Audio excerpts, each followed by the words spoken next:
بسم اللہ الرحمن الرحیم۔ السلام علیکم ورحمۃ اللہ وبرکاتہ۔ گبن جانور گائے اور بھینس کی دیکھ بھال۔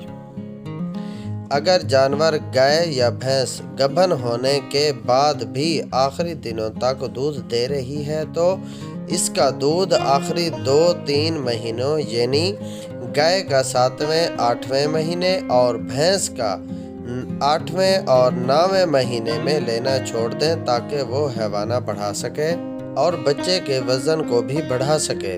اگر فارمر دودھ کی لالچ میں جانور سے دودھ مستقل لیتا رہا تو آنے والے سوے پر اس کا دودھ بھی کم ہوگا اور بچہ بھی کمزور پیدا ہوگا اور زچہ بھی کمزور رہے گی۔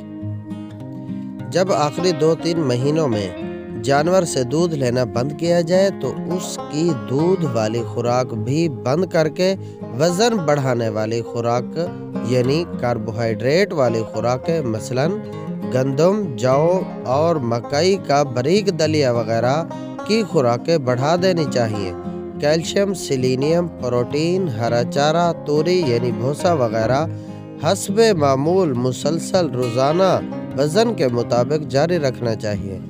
گبن جانور جب آخری مہینے میں ہو تو اس کو دوسرے جانوروں سے الگ باندھنا یا رکھنا چاہیے تاکہ وہ آرام سے اٹھ اور بیٹھ سکے اور کسی قسم کی اس کو دقت یا دوسرے جانوروں کے مارنے کا خطرہ درپیش نہ ہو۔